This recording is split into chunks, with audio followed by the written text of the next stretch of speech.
මේ වීඩියෝ එකෙන් අපි බලමු ඔයාට ඔයා හිතින් ආදරය කරන කෙනා ඔයාගේ ක්‍රෂ් එක ඔයාට ලැබෙයිද කියලා අපි බලමු. මේක කලර්ටෝ රීඩින් එකක්. ඔයා මම මේ දැන් කියනවා සාමාන්‍යයෙන් සයින් කිහිපයක් මම කියනවා. ඒ දේවල් ඔයාලට ගැලපෙනවා නම් ඔයාලා මේ වීඩියෝ එක බලන්න. ඔයා පූසන්ට ගොඩාක් කැමති කෙනෙක් නම් ආදරය කරන කෙනෙක් නම් ඇති කරන කෙනෙක් නම් ඔයාට මේ වීඩියෝ එක බලන්න පුළුවන්. ඒ වගේම ඔයා රෝස පාටට ගොඩාක් කැමති නම් රෝස පාටට, ඒ වගේම දම් පාටට, කහ පාටට, තැඹිලි පාටට ඔයා ගොඩාක් කැමති නම් මේ වීඩියෝ එක ඔයාට බලන්න පුළුවන්. ඒ වගේම ඔයා ඇඳගෙන ඉන්නේ කළු පාට, සුදු පාට ඇඳුමක් නම් ඔයාටත් මේ වීඩියෝ එක බලන්න පුළුවන්. ඔයා මේ වීඩියෝ එක බලන තැන ඉඳලා ඔයාට වටපිට බලද්දී ඔයාට පේන්න තියෙනවා නම් රෝස පාට මොකක්ම හරි දෙයක්. එහෙම නැත්නම් පූසෙක්ගේ පින්තූරයක්. එහෙම නැත්නම් මොකක් හරි ලස්සන පුටුවක්. මේක පින්තූරයක වෙන්න පුළුවන්. එහෙම නැත්නම් ඇත්තට දකින දෙයක් වෙන්න පුළුවන්. ලස්සන පුටුවක්. ඔයාට පේන්න තියෙනවා නම් ඔයාට මේ වීඩියෝ එක බලන්න පුළුවන්. ඔයාට සමනල්ලු මේ වීඩියෝ එක බලන දවසේ දැක්කනම්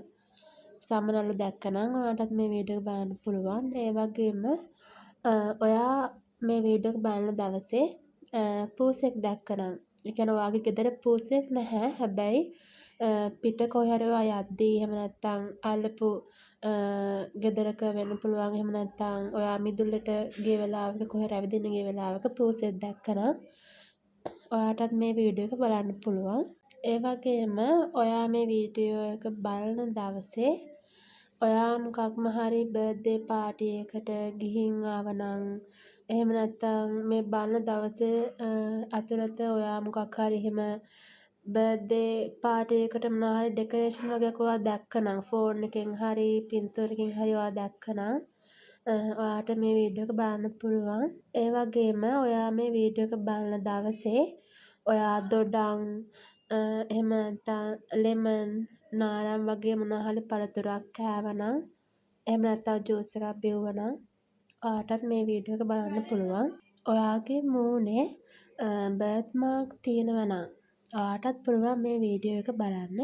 අවසාන එක ඔයාගේ බර්ත්ඩේ එක අගෝස්තු හරි සැප්තැම්බර් මාසේ හරි නම් තියෙන්නේ ඔයාගේ බර්ත්ඩේ එක.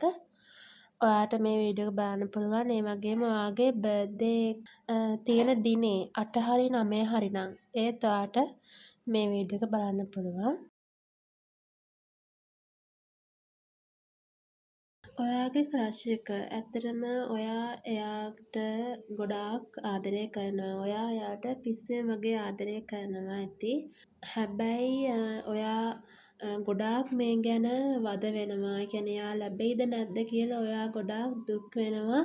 ඒ වගේම එයාව ලබා ගන්නත් ඔයා ගොඩාක් උත්සාහ කරනවා. ඉතින් ඔයා සමහර කැපකිරීම් කරනවා. ඔයාගේ සමහර වගකීම් වගේ දේවල් වුණත් ඒ දේවල් වලටත් කාලය නොදී ඔයා එයාව ලබා ගන්න උත්සාහ කරනවා ඇති. ඒ වගේම ඔයා ගොඩාක් තෑගි දෙනවත් ඇති ඒ කෙනාට. ඉතින් ඔයා වැඩිය මේ දේවල් ගැන හිතන්න එපා. ඒ කියන්නේ ඔයා ඕනකටත් වඩා හිතනවනේ මෙයා ලැබෙයිද කියලා. ඉතින් අර සාමාන්‍යයෙන් අර ගොඩාක් හිතන එක අඩු කරන්න. ඔයාට ඒක හිතන එක නවත්තන්න බැරි නම්, එයා ගැන හිතන එක නවත්තන්න බැරි නම් ඔයාට පුළුවන් කාගෙන් හරි මේ ගැන දන්න කෙනෙක්ට කියන්න, එයාගෙන් උපදෙසක් ගන්න පුළුවන්. ඉතින් ඒ වගේ ඔයාට මේ ඕනකටත් වඩා හිතන එක අඩු කරගන්න පුළුවන්. ඔයාට සමහර දේවල්වලදී සමහර තැන්වලදී පසුබසින්න වෙනවා. ඉතින් ඒ වගේ දේවලුත් තියෙනවා. එහෙම නැත්නම් ඒ කෙනා ඔයා කොච්චර එයාට කැමති වුණත් ඔයා කොච්චර එයාට සමහරට ආදරය කියලා කියනවත් ඇති. ඉතින් එහෙම කියලාත් එයා වැඩිය උනන්දුවක් පේන්නේ නැත්නම් ඔයාට සමහර තැන්වලදී හරිම නෙගටිව් අදහස් ඔයා ගැනම හිතනවා ඇති. මේක හැමෝටම පොදු නැහැ. ඒ කියන්නේ මම මේ කියන දේ සමහර කට්ටිය ඉන්නවා ගොඩක් ඇති එයාව ගොඩාක් එයා ගැන උනන්දු වෙන එයා ගැන ගොඩාක් හිතන තමන්ගේ වැඩත් පාඩු කරන් හිතන කට්ටිය. ඉතින් ඒ වගේ අයට තමයි මං කියන්නේ පොඩ්ඩක් හිතන එක අඩු කරන්න කියලා. පොඩ්ඩක් ඕනට වඩා හිතන එක අඩු කරන්න. ඒ වගේම ඔයාලට එයාව මේ ප්‍රශ්නෙත් කියන්නේ මෙයා මේ කෙනාගේ හිත දිනා ගන්න ඔයාගේ ක්‍රෂ් එක ලබා ගැනීමේදී ඔයාට ගොඩාක් ඉවසන්න පුළුවන්කම තියෙන්න ඕන. ඉවසන්න ඕන. ඉවසීම කියන දේ තියෙන්න ඕන. මොකද එකපාරටම මේ ඒ කෙනාගේ හිත ගන්න ගියොත් සමහර වෙලාවල් වලට සමහර අයට මම කියන්නේ සමහර අයට ප්‍රතික්ෂේප වීම වෙනවා. ඉතින් ඒ දේ හැමෝම ගණන් ගන්න එපා. සමහර දේවල් තියෙනවා කියන්නේ හැමෝටම මේ දේ පොදු වෙන්නේ නැහැනේ. හැමෝටම මේ දේ ගැලපෙන්නේ නැහැ. ඉතින් ඔයාලට ගැලපෙන දේ ඔයාලා ගලප ගන්න බලන්න.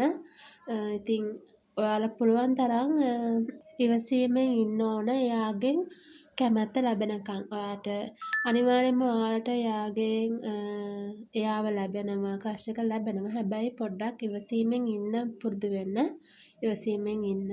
ඒ වගේම කියන්න ඕන ඔයා කියන්නේ මෙතන ඉන්නවනම් ගෑනු ළමයි ඉන්නවා නම් ඔයා ඉස්සෙල්ලා එයාගෙන් අහන්න යන්න එපා. එයා ඔයාගෙන් අහනකම් ඉන්න ඉවසීමෙන් ඉන්න. එතකොට ඔයාට ලැබෙනව නම් අනිවාර්යෙන්ම මේ කෙනා ලැබෙනවා.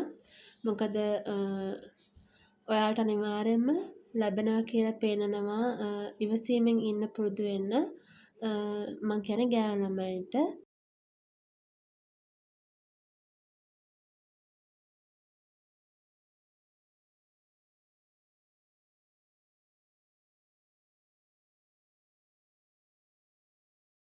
ඒ වගේම ඔයාලා ගොඩාක්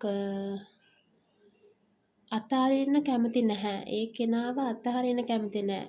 ඒ වගේම හැමදේම හොඳට හිතලා බලලා ඔයා වැඩ කරනවා. ඒ කියන්නේ එයාගේ කැමැත්ත ලැබෙන විදිහට ඔයාලා හොඳට වැඩ කරනවා. ඉතින් අහම්බෙන්වත් එයා ඔයාගෙන් ඈත් වෙනවට ඔයා කැමති නැහැ. ඒ වගේම ඔයාලා ගොඩාක් උත්සාහ කරනවා එයාව ලබා ගන්න. ඒ වගේම කිසිම දෙයකින් එයාව මගහැරලා යන්න ඔයාලා දෙන්නේ නැහැ. ඉතින් ඒකත් එක්ක ඔයාලට අනිවාර්යෙන් ලැබෙනවා. ඔයාලගේ මේ පොඩ්ඩක් අර ඉවසීම කියන දේ තියෙන්න ඕන. ගොඩක්ම අර නැවත මේකෙන් ගොඩක් පෙන්වන්නේ ඔයාලට පොඩ්ඩක් බලන් ඉන්න කියන දේ. එයාගේ හිතෙත් ඔයාලා ගැන කැමැත්තක් ඇති වෙන්න. සමහර අය මං කියන්නේ ගොඩාක් මෙතන ඉන්න බහුතරයකට ඒ කෙනත් ඔයාට කැමැත්තෙන් ඇති. නමුත් ඒ දේ කියන්නේ නැතුව ඇති.